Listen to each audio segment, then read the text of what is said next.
한번 따라 하실까요? 나병 환자의 정결에 필요한 세 가지. 나병 환자의 정결에 필요한 세 가지. 오늘 본문 말씀은 문둥병 나병에 걸렸던 사람이 그 병이 다 나았을 때 어떻게 공동체로 다시금 집으로 돌아오게 될 것인가. 그냥 돌아오면 안 되고 어떤 과정들, 단계들을 거쳐서 돌아오는 이야기를 기록하고 있습니다. 이 이야기를 오늘을 살아가는 저와 여러분이 받을 때 어떻게 받아야 될까요?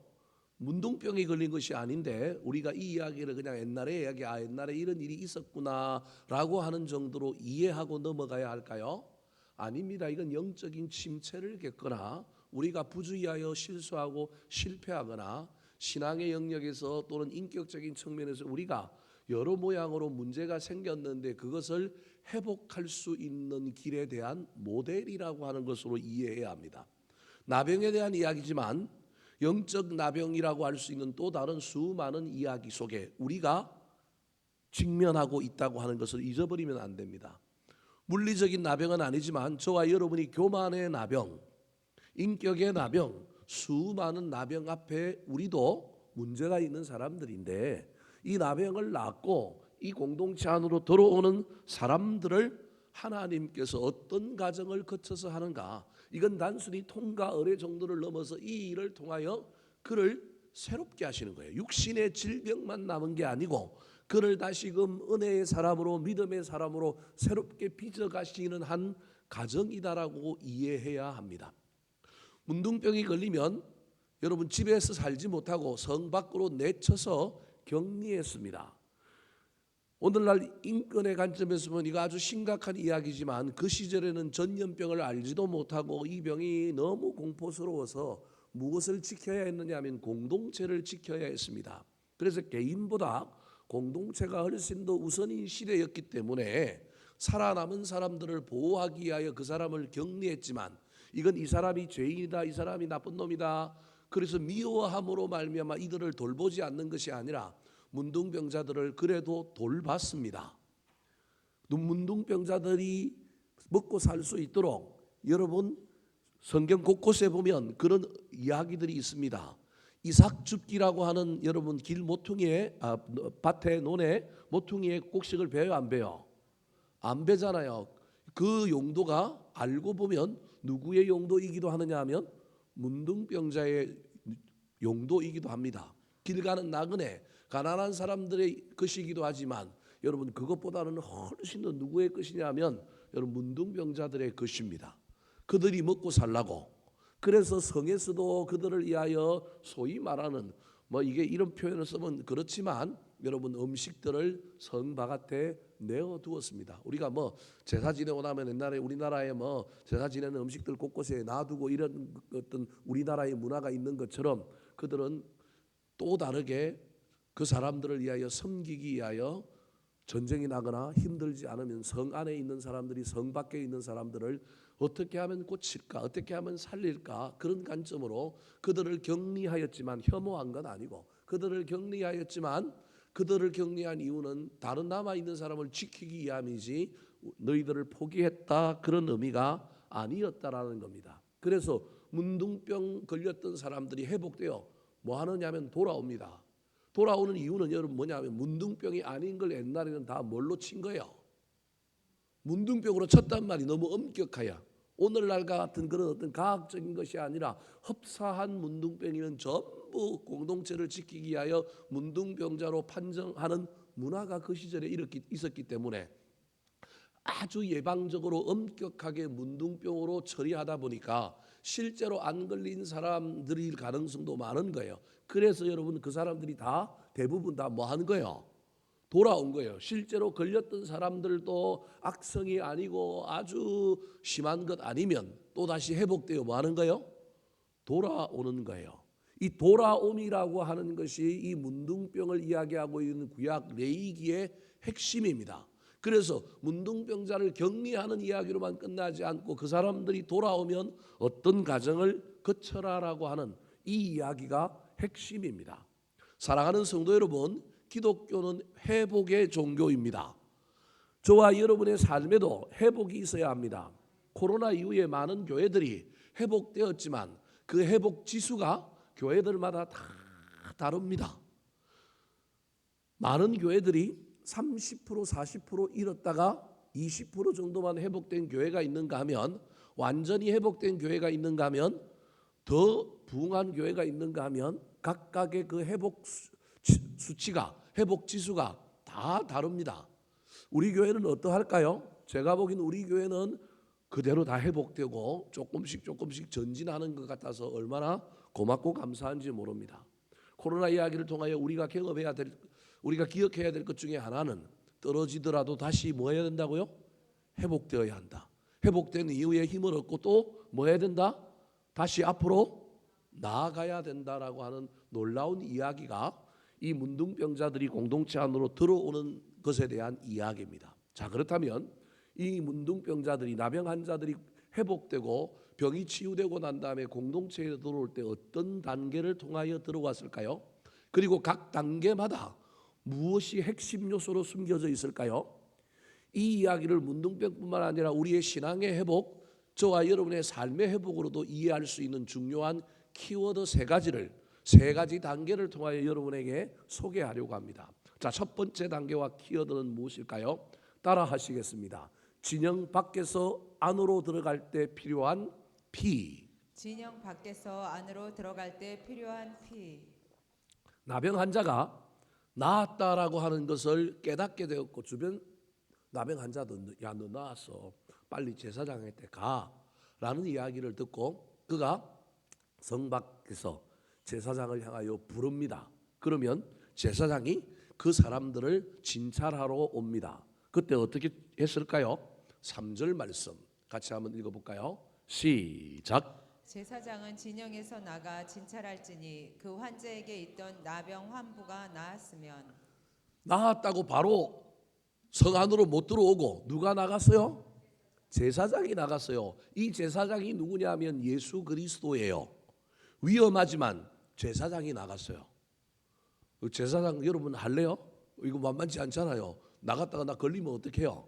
그런데 여러분, 이 이야기의 성육신한 예수님의 이야기가 오늘 본문 3절에 나오는 제사장의 이야기입니다. 문둥병자와 같은 우리를 고치고 살리기 위하여 하늘나라의 성문을 나서서 이 땅으로 오신 분이 누구냐면 예수 그리스도. 그 계절이 이제 지난주부터 시작된 겁니다. 대림절이라고 하는 절기가 이제 이번 주일부터 시작될 건데 이제 시작되고 있는 겁니다. 제사장이 저 나갔다라고 하는 저 이야기에 저와 여러분이 은혜를 받아야 합니다. 쉬운 일이 아닙니다. 여러분이 제사장이라면 나갈까요? 나갔는데 내가 뭐 하면 안 돼요? 걸리면 어떡할 거예요? 그리고 제사장이 걸리면요, 일반 사람들보다 훨씬 더 기간이 길어. 일반 사람들은 14일인데 제사장은요 28일이야. 골치 아파요. 그런데도 불구하고 한 생명이 돌아오는 일에 누가 나가요? 제사장이 나가서 뭐 하고 있는 거예요? 진찰하고 있는 거예요.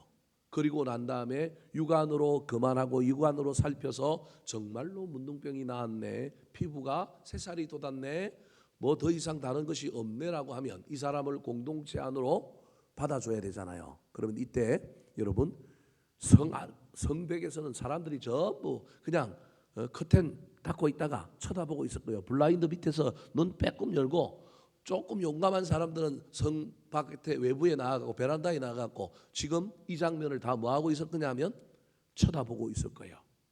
이때 제사장이 한 행동이 있는데 무엇이냐면 여러분, 새를 2마리를 가져갑니다. 자, 그 새 2마리를 가져가서 어떤 형식을 취했을까요? 이 형식을 통과해야만이 그가 어디로 들어오느냐 하면 성 바깥에서 성 안으로, 진 바깥에서 진 안으로 들어옵니다. 자, 5절, 6절, 7절 말씀. 자, 먼저 5절과 6절을 먼저 읽어볼까요? 시작. 제사장은 또 명령하여 그 새 하나는 흐르는 물 위 질그릇 안에서 잡게 하고 다른 새는 산채로 가져다가 백향목과 홍색실과 우슬초와 함께 가져다가 흐르는 물 위에서 잡은 새의 피를 찍어. 예, 거기까지만 읽고 설명을 해보겠습니다. 새 2마리를 준비를 해간 사람은 제사장일까요? 나병에서 나은 사람일까요? 제사장이 준비해 갑니다. 이게 은혜예요. 나병 환자가 지금 뭐 그게 없잖아요. 제사장이 새 2마리를 가져갔는데, 그런데 그 새는 나병 환자가 잡았을까요? 제사장이 잡았을까요? 명령하여 잡으라 했으니까 명령한 사람은 잡을 리가 없고 누가 잡았어요?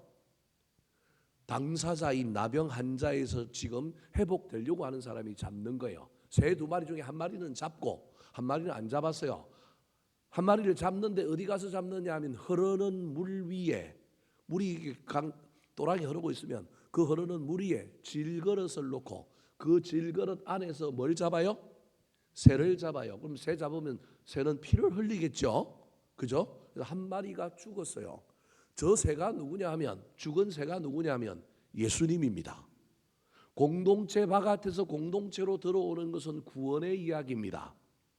나병 환자가 진 바깥에 있었지만 진 안으로 들어오는 건 단순히 공동체의 복귀지만, 여러분 이건 구원을 의미합니다. 영적으로 구원에는 반드시 뭐가 있어야 되느냐 하면 피가 있어야 합니다. 대신 죽는 존재가 있어야 합니다.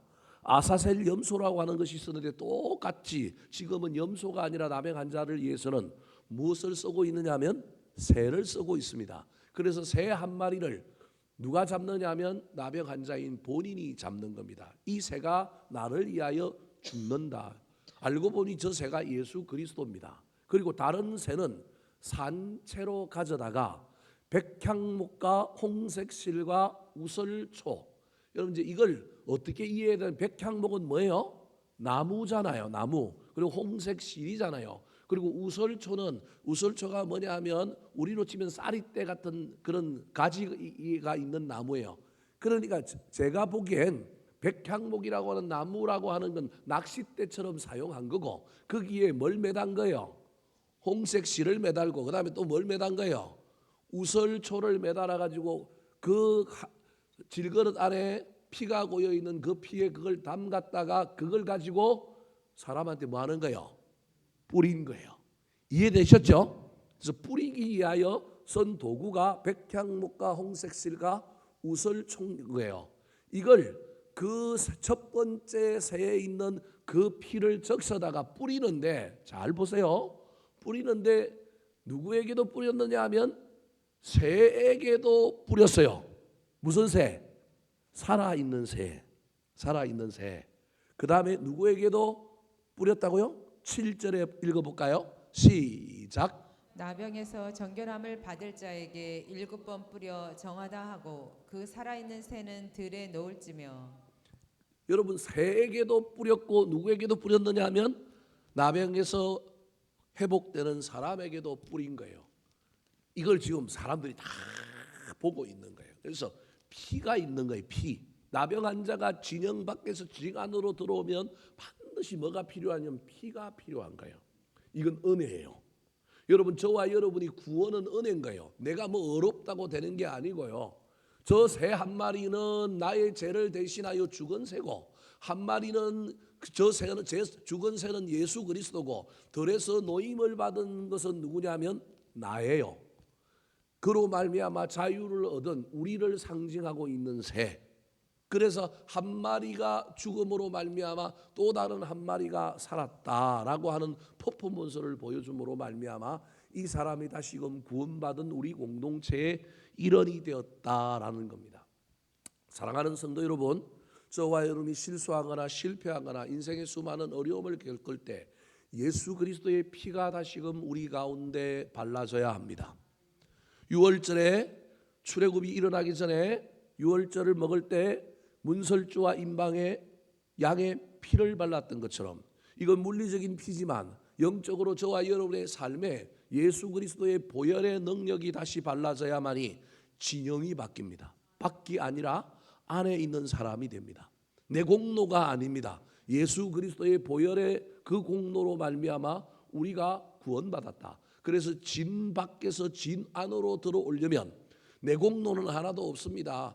나는 그냥 그 앞에 서 있을 뿐이고, 제사장이 나오고요, 제사장이 다 준비해 와가지고 나한테 피를 바를 때 그 피로 말미암아 나는 뭐 받았다고요? 구원받아서 여러분 진영 바깥에서 어디로 들어가냐면 진영 안으로 들어옵니다. 우리의 신앙이 희미해지고 우리의 삶에 여러 가지 문제가 생겼을 때 예수 그리스도의 영적인 보혈이 저와 여러분에게 다시 발라졌으면 좋겠습니다. 그래서 그 피냄새가 우리의 삶에 진동하고 그로 말미암아 내가 구원받았다, 이 피가 없으면 구원받지 못했다라고 하는 영적인 분명한 자아의식이 우리 가운데 사라지지 않게 되기를 예수님의 이름으로 축원합니다.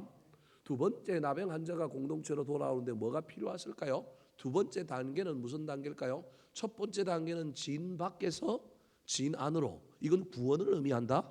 여기에는 필요한 것이 뭐가 필요하다? 피가 있었다. 두 번째입니다. 따라 하시겠습니다.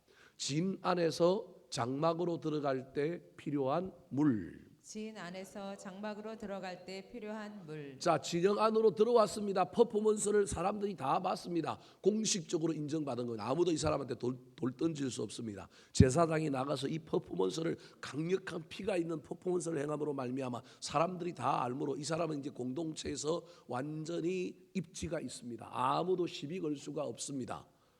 그래서 이 사람은 바로 집으로 가면 좋겠는데 집으로 갈까요? 못 갈까요? 못 갑니다. 이 사람이 집으로 가긴 가는데 집 안으로 들어가지 못하고 집 바깥에서 며칠을 있어야 되느냐 하면 7일을 있어야 합니다. 그러니까 진 바깥에서 진 안으로 들어왔지만 진 안에서 장막, 집으로 들어가는 두 번째 단계에도 뭐가 필요하다라는 거예요.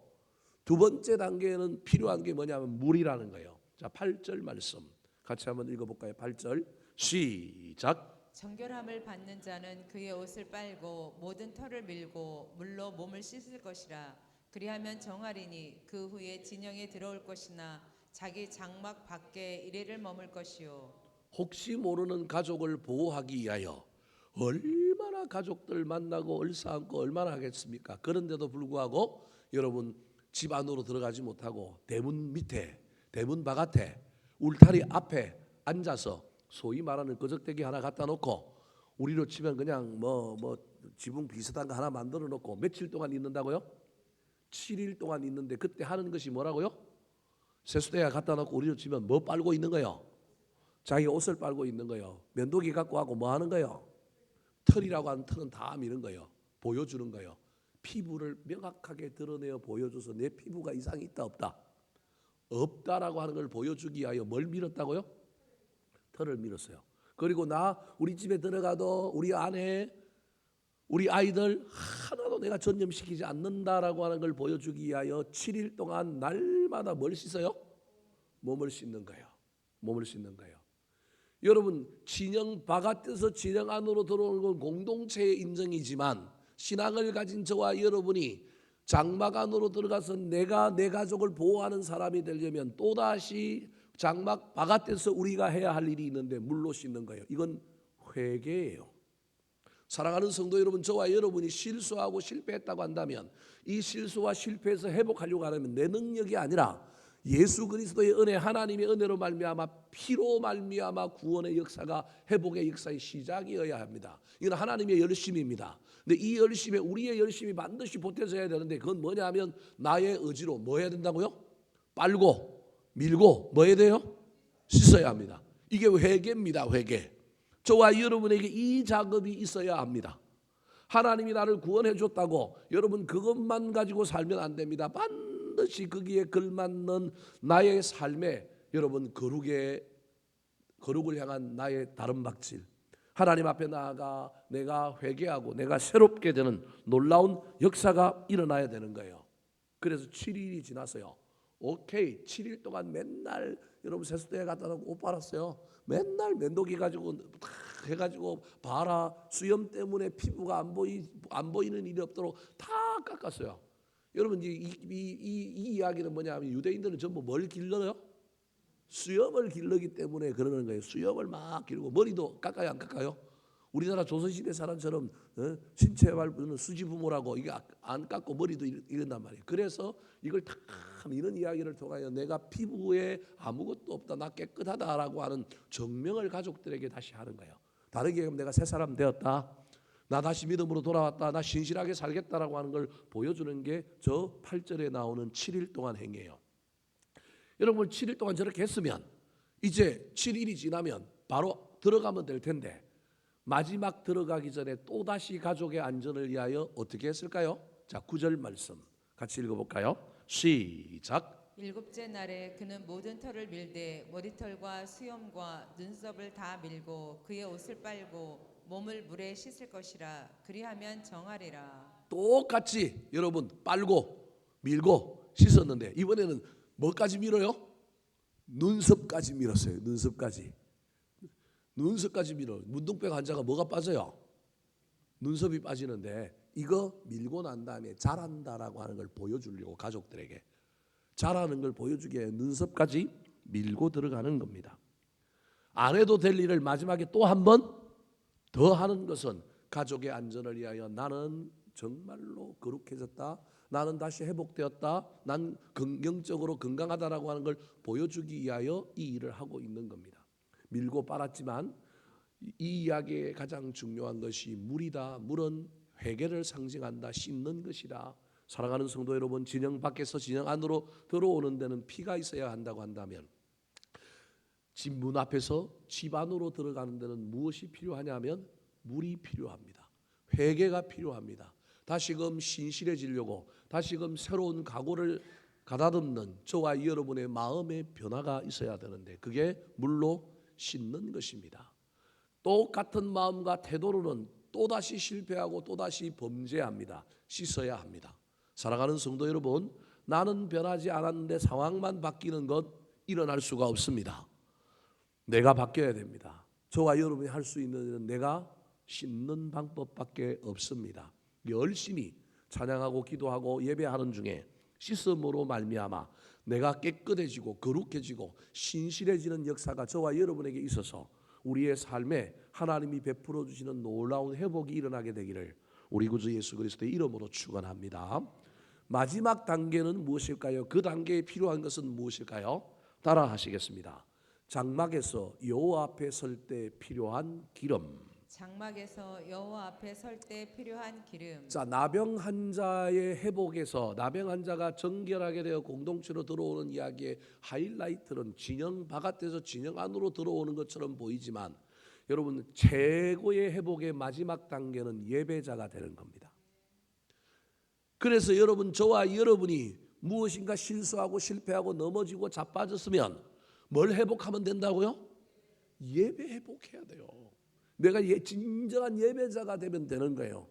사람에게 저와 여러분이 존중받고 인정받아서 진영 바깥에서 진영 안으로 들어가야 되고 가족들에게 저와 여러분이 인정받아야 되지만 우리가 회복되려면 그 회복의 최종의 목표는 내가 진정한 뭐가 되는 거라고요? 예배자가 되는 거예요. 그래서 집안까지 들어갔던 사람이 그 다음에 해야 될 일이 있는데 7째 날에 이제 드디어 집안으로 들어갔어요. 그러면 8째 날에 뭐 하느냐 하면 여러분 하나님께 뭐 해야 돼요? 나아가서 뭐 해야 될까요? 예배해야 합니다. 장막에서 이제 여호와 앞으로 나아갑니다. 10절 말씀 같이 한번 읽어볼까요? 시작. 8째 날에 그는 흠없는 어린 순양 2마리와 1년 된 흠없는 어린 암양 1마리와 또 고운 가루 10분의 3 에바에 기름 섞은 소제물과 기름 한 록을 취할 것이요. 자, 제물이 4종류입니다. 하나는 수양 2마리, 그 다음에 어린 암양 1마리, 그리고 소제물 가루입니다. 곡식 가루인데 거기에 여러분 기름이 섞여 있는 곡식이 있고요. 그 다음에 기름이라고 하는 또 다른 온전한 기름만 있는 것으로 이 제물이 구성되어 있습니다. 각각의 제물에 따라 제사가 정해지는데 하나는 속건제, 하나는 속제제, 하나는 번제, 하나는 소제. 그래서 총 4개의 제사를 드림으로 말미암아 그가 이제 하나님 앞에 온전히 들락날락할 수 있는 뭐가 되느냐 하면 예배자가 되는 겁니다. 오늘 본문에 보면 이 4가지 제사를 다 기록하고 있습니다. 첫 번째 제사가 12절에 나오는 속건제인데 저 10절에서 저와 여러분이 주의 깊게 봐야 될 일반 제사에서 나오지 않은 것이 하나 나왔는데 기름을 따로 준비했다는 그것도 한 뭐라고요? 록. 이게 록이라고 하는 단어가 이제 단위가 여기서 나왔는데 우리로 치면 이홉돌이 소주병 하나 정도? 여러분 성경에 보면 록이라고 하는 단어에 각주가 달려 있는데 그거 보니까 뭐라고 돼 있어요? 0.5 3 얼마 리터라고 그 단위가 나와 있죠. 그래서 1리터 못 되는 3분의 1리터 정도 되는 그런 정도. 그래서 아주 작은 소주병 정도 되는 기름을 딱 준비한 거예요. 참기름병보다 조금 더 작은 그런 병. 우리로 치면 요즘 물 생수 파는 것 중에 제일 작은 거 있잖아요. 그거보다 조금 더 작은 정도의 어떤 그런 기름을 양을 준비해 오라고 그러는 거예요. 저 기름을 잘 기억해 두셔야 됩니다. 나병 환자가 하나님 앞에 예배자로 서는데 제물도 필요했지만 독특한 제물 하나가 있었는데 그것이 뭐였다고요? 기름이었다라는 겁니다. 그리고 이 제사를 지낼 때 반복해서 등장하는 단어가 있는데 그 단어가 무엇이냐면 여호와 앞에서라고 하는 단어입니다. 11절에도 여호와 앞에서, 16절에도 여호와 앞에서, 18절에도 여호와 앞에서. 여호와 앞에서 서는 것이 나병 환자의 최고의 목적입니다. 우리는 진 밖에서 진 안으로 들어오면 된다고 생각하지만 여러분 모든 회복의 완성은 진 바깥에서 진 안으로 들어오고 내가 진 안에서 장막으로 들어가는 것으로만 끝나면 안 됩니다. 그건 완성이 아닙니다. 반드시 우리가 누구 앞에 서야 돼요? 여호와 앞에 서야 합니다. 하나님 앞에 예배자로 온전히 서야 하는데 이때 필요한 것이 저 양도 필요하고 암양도 필요하고 순양도 필요하고 필요하지만 핵심은 뭐라고요? 기름이 필요하다라는 거예요. 기름. 이게 그냥 정답을 얘기하면 여러분 성령입니다. 온전한 예배자가 되기 위해서는 저와 여러분이 성령을 받아야 합니다. 성령의 기름 부음이 있어야 합니다. 자, 기름을 붓기 전까지 예배의 이스라엘의 제사의 단계를 밟아서 아까 말씀드렸던 속건제, 속제제, 번제, 소제 이렇게 갑니다. 자, 속건제가 제일 먼저 하는데 몇 절부터 나오느냐 하면 12절부터 속건제가 나옵니다. 자, 12절 같이 한번 읽어볼까요? 시작. 정결함을 받는 자는 그의 옷을 빨고 모든 털을 밀고 물로 몸을 씻을 것이라. 그리하면 정하리니 그 후에 진영에 들어올 것이나. 죄송합니다. 저 12절이 저거 맞아요? 예, 12절 죄송합니다. 제가 잘못 기록해놨습니다. 성경을 보고 읽어볼까요? 예, 제가 그래도 눈치가 빨라갖고 그냥 안 넘어가죠. 자, 12절 성경 보고 한번 읽어보도록 하겠습니다. 시작. 어린 순양 한 마리를 가져다가 기름 한 못과 아울러 속건제로 드리되 여호와 앞에 흔들어 요제를 삼고.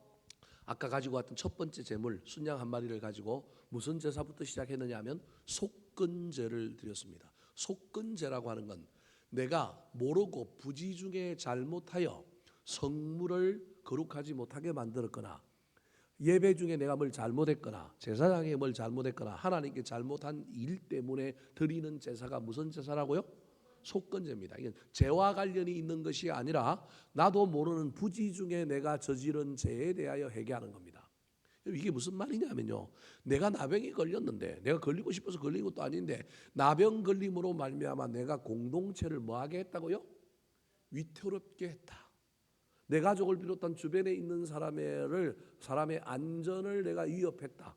이게 본인이 뭐 의도적으로 지은 죄가 아니에요. 부지 중에 이 죄가 나한테 왔을 뿐이에요. 그럼에도 불구하고 이 나병 환자가 제일 먼저 드리는 제사가 뭐라고요? 속건제다. 여러분, 이게 저와 여러분이 회복하는 자에 있어서 우리의 실패의 원인을 다른 사람에게 찾고 누구한테 찾는 것이 아니라 우리가 회복하려고 한다면 우리가 누구 때문에 망하기도 하고 누구 때문에 시험 들기도 하고 누구 때문에 우리가 영적인 퇴보를 경험하기도 했지만 우리는 전부 그 원인을 누구로부터 시작해야 된다고요? 나로부터.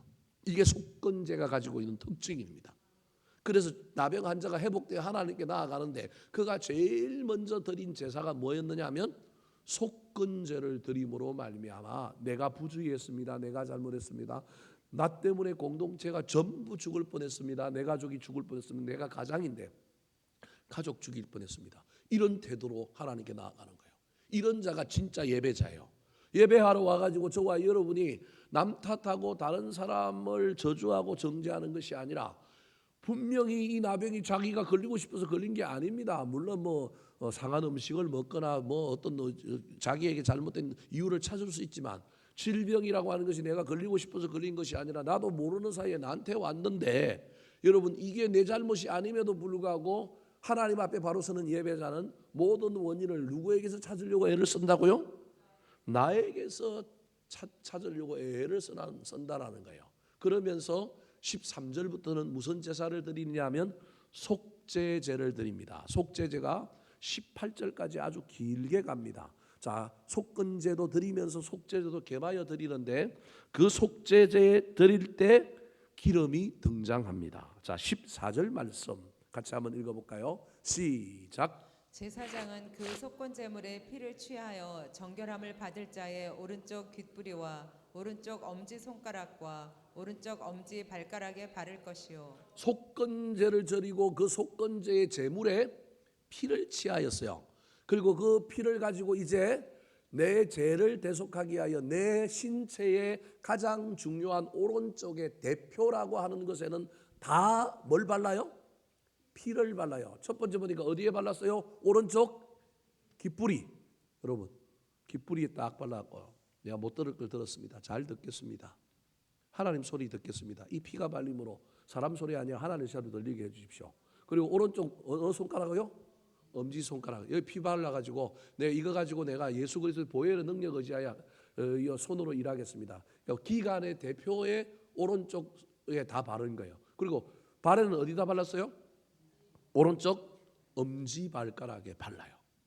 이게 발이 오른쪽이 대표고 엄지발가락이 대표로 모든 행하는 곳, 내가 가는 곳 전부 다 예수 그리스도의 보혈의 능력으로 내가 가겠습니다. 그런 의미인 거예요. 근데 재미난 것입니다. 그런데 이 피를 발았던 이 피 바른 자리 위에 드디어 등장하는 것이 있는데 그것이 무엇이냐면 16절에 보면 기름이 등장합니다. 아까 가지고 왔던 한 록의 기름을 어떻게 하느냐면 손에다가 붓습니다. 어느 손에 부었다고 얘기하고 있어요? 예, 오른쪽 손에다가 왼쪽 손바닥에다가 15절에 16절에 15절에 보면 제사장이 이 기름을 왼쪽 손바닥에다가 붓고 부으면 기름 양이 얼마 안 되니까 이렇게 엄폭하게 하면 여기 있겠죠. 이걸 오른쪽 손가락으로 어떻게 하는 거예요? 찍어서 그 정결케 된 나병 환자가 아까 뭘 발랐어요? 피를 발랐잖아요. 그 피 바른 자리에 이번에 뭘 바르는 거예요? 기름을 바르는 거예요. 귓부리에 피를 발랐는데 피가 있는 그 자리에 아까 가지고 온 한 록의 기름을 제사장이 엄지손가락으로 찢어가지고 여기 바르는 거예요. 그리고 또 어디도 바르느냐면 여러분 엄지손에도 바르고요, 발라주고요, 엄지발가락에도 발라주는 거예요. 자, 17절과 18절 말씀 같이 한번 읽어볼까요? 시작. 손에 남은 기름은 제사장이 정결함을 받을 자의 오른쪽 귓부리와 오른쪽 엄지 손가락과 오른쪽 엄지 발가락 곧 속건 제물의 피 위에 바를 것이며 아직도 그 손에 남은 기름은 제사장이 그 정결함을 받는 자의 머리에 바르고 제사장은 여호와 앞에서 그를 위하여 속죄하고 피 바른 자리에 기름도 발라줬다라는 거예요. 그런데 피가 안 바른 자리에 기름도 발랐는데 유일하게 어디에는 기름만 발랐어요? 머리는 뭐만 발랐어요? 기름만 이게 찍어갖고 발라주다가 남은 기름 전부 이렇게 해가지고 어디에 발라줬다는 거예요? 머리에 우리 포마도 동백기름 바르듯이 발라줬다는 거예요. 여러분 이게 제사장의 안수 예식과 흡사한 제사장의 위임 예식과 흡사한 일들을 통하여 나병 환자를 참된 예배자로 세우는 거예요. 기름이 발라져 있는 피 구속의 은혜가 잊혀진다. 구속의 피가 희미해지지 않도록 성령의 기름이 발라져서 다시금 마음이 새로워져서 그 피가 여전히 나한테 살아있게 만들려면 내가 온전한 성령 충만한 누가 되어야 되느냐면 예배자가 되어야 된다. 그런 의미로 반드시 나병 환자가 하나님 앞에 나아갈 때는 여러분 거기엔 피도 있고 다른 것도 다 있지만 핵심적인 것이 무엇이냐면 기름을 사용했다라고 하는 겁니다. 사랑하는 성도 여러분, 저와 여러분이 회복됨에 있어서 완벽한 회복이 물질이 회복되고 건강이 회복되고 뭐 이런 일들도 회복돼야 되지만 그 회복과 아울러 내가 예배가 회복되었는가? 특별히 나의 예배가 성령 충만한 구원받은 자의 그 구원받은 피 위에 기름이 발려져 있는가? 다시금 잘 돌아보고 우리의 예배가 회복되는 것이 모든 신앙 영적인 회복의 완성이라고 하는 사실. 때로는 힘들고 어려우면 거꾸로 속성이지만 뭐부터 회복하자고요? 예배부터 회복하자. 잘 기억하셔서 나병 환자가 돌아왔던 이 세 단계의 이야기가 단순히 나병만을 이야기하는 것이 아니라 우리의 영적인 침체, 우리의 신앙의 길, 우리의 인생의 길에 우리가 실패하고 넘어졌을 때 다시금 회복되어야 될 것. 보이지 않지만 여러분 피가 있어야 되고, 보이지 않지만 물로 씻어야 하고, 보이지 않지만 기름이 발라져야 되는 존재가 저와 여러분이라고 하는 사실을 잘 기억하여 이 세 가지가 우리의 삶에 넘쳐 흐름으로 말미암아 하나님 앞에 온전히 회복되고 바로 서는 저와 여러분이 되기를 예수님의 이름으로 축원합니다. 한번 따라하실까요? 나병 환자의 전결에 필요한 세 가지. 나병 환자의 정결에 필요한 세 가지. 진영 밖에서 안으로 들어갈 때 필요한 피. 진영 밖에서 안으로 들어갈 때 필요한 피. 진 안에서 장막으로 들어갈 때 필요한 물. 진 안에서 장막으로 들어갈 때 필요한 물. 장막에서 여호와 앞에 설 때에 필요한 기름. 장막에서 여호와 앞에 설 때 필요한 기름.